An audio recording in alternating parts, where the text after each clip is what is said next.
Salam sejahtera untuk kita semua. Perkenalkan, nama saya Martin Cokrete Selalai.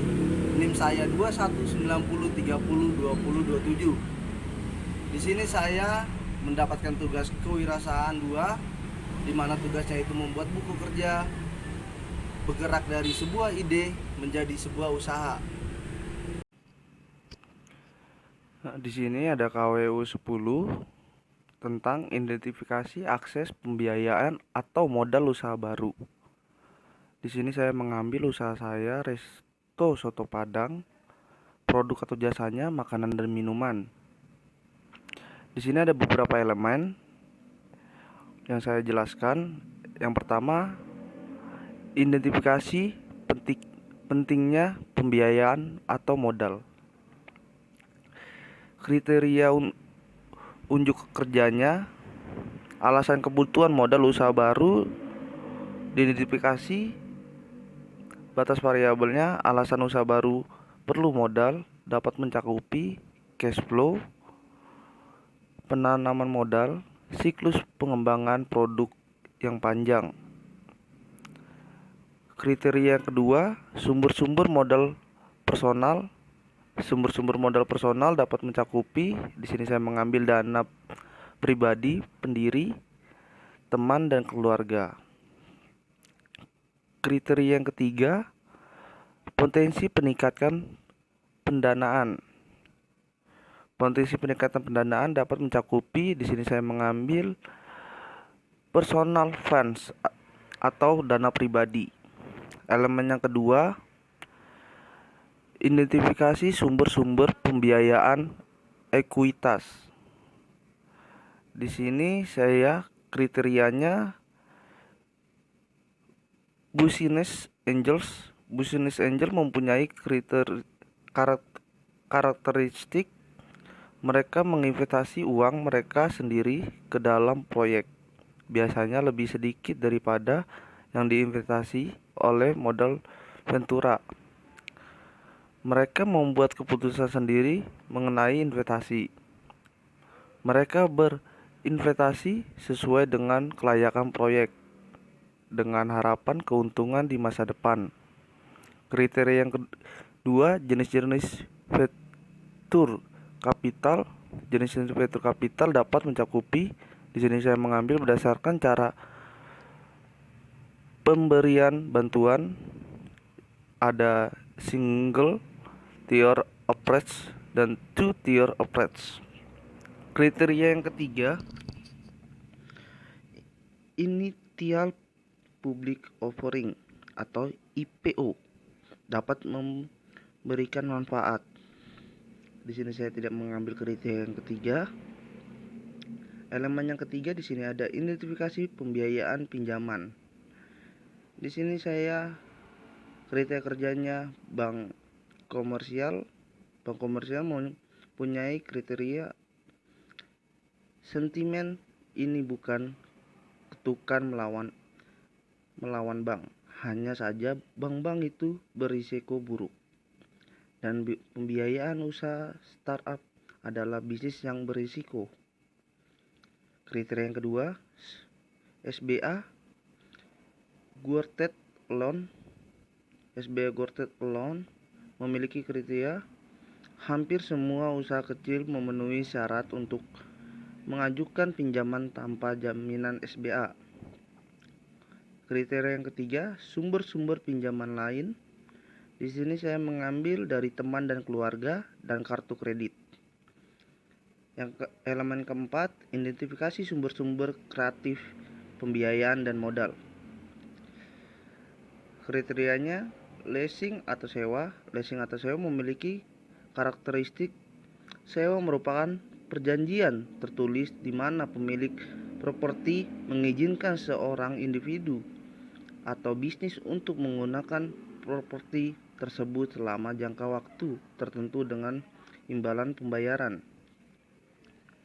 Kriteria yang kedua, di sini saya tidak mengambil SBR. Lanjut ke slide berikutnya. Lanjut, yang ke-11, ada identifikasi dan evaluasi peluang pemasaran. Seperti biasa, unit usaha saya restoran soto Padang dan produk jasanya makanan dan minuman. Di sini ada beberapa langkah-langkah dan kriteria kinerja dan hasilnya. Di sini langkah yang pertama, identifikasi peluang pemasaran 1.1. Informasi tentang kebutuhan pasar dan jenis pemasaran dianalisa untuk mengidentifikasi peluang pemasaran. Di sini hasilnya, mohon maaf, di sini contrengannya hilang. Saya juga tidak paham, tapi saya akan menjelaskan. Di sini saya mengambil informasi tentang kebutuhan pasar. Saya mengambil memproduksi barang dan jasa lebih banyak dengan biaya yang lebih murah daripada negara lain. Yang kedua, kinerja pesaing, kebutuhan pelanggan, persyaratan hukum dan etika, tren dan perkembangan pasar baru dan berkembang, profitabilitas, angka penjualan. Hasil yang kedua, jenis pemasaran dapat mencakupi. Di sini saya mengambil pemasaran bisnis ke bisnis, pemasaran barang, pemasaran sektor publik, pemasaran layanan, pemasaran jarak jauh. 1.2 Potensi pasar baru dan kontribusi pada bisnis diteliti untuk masuk, membentuk atau memengaruhi pasar dalam hal kemungkinan kontribusi terhadap bisnis. Hasilnya, potensi pasar baru dapat mencakupi. Di sini saya mengambil e-commerce. Hasil yang kedua, kontribusi pada bisnis. Di sini saya mengambil berpengaruh pada volume penjualan, pertumbuhan, dan profitabilitas. 1.3 Pendekatan kewirausahaan inovatif dan ide-ide kreatif diidentifikasikan untuk aplikasi bisnis potensial mereka dan kembangkan menjadi peluang pemasaran potensial. Pendekatan kewirausahaan inovatif dan ide-ide kreatif dapat mencakupi. Di sini saya mengambil institutional approach atau supplier, produsen, perantara, pedagang, perantara agen, perusahaan saingan, pembelian akhir. Langkah yang kedua, investigasi peluang pemasaran. 2.1 Peluang pemasaran diidentifikasikan kemungkinan mereka cocok dengan tujuan dan kemampuan organisasi. Hasilnya, peluang pemasaran dapat mencakupi. Di sini saya mengambil penetrasi pasar atau menjual lebih banyak kepada pelanggan yang ada, meningkatkan pangsa pasar dalam segmen yang ada, membuat orang membeli jasa, pengembangan bisnis setiap memulai usaha. Hasil yang kedua, pengembangan produk atau dijual kepada pelanggan dengan menggunakan FIB atau Factors, Advantages and Behaviors. Dari produk mengubah modal atau menambahkan ukuran baru. 2.2 Hasil evaluasi peluang diidentifikasikan untuk menentukan dampaknya pada basis bisnis dan pelanggan saat ini. Hasil evaluasi peluang dapat mencakupi. Di sini saya mengambil desain fungsional dari produk dan daya tarik penampilannya. Fasilitas memungkinkan adanya modifikasi ciri luar dari produk untuk memenuhi permintaan konsumen atau perubahan teknologi dan bersaing. 2.3 Kelayakan finansial dari setiap peluang pemasaran dinilai berdasarkan faktor eksternal, biaya, manfaat, risiko, dan peluang. Hasilnya, kelayakan finansial dapat mencakupi faktor eksternal atau kode praktik, kebijakan dan pedoman, peraturan undang-undang dan refleks, biaya, manfaat, risiko, dan peluang. 2.4 Meningkatkan strategi pesaing potensial diidentifikasikan dari pesaing dengan produk atau jasa yang sama. Hasilnya, strategi pesaing dapat mencakupi pemotongan harga, kupon, penjualan 2 untuk 1. 2.5 Rekening peluang pemasaran dalam hal kelayakan dan kemungkinan kontribusi bagi bisnis. Rekening peluang pemasaran dapat mencakupi top rekening, topics, seasonal topics, net topics. Dan langkah yang ketiga, evaluasi perubahan yang diperlukan untuk operasi bisnis saat ini.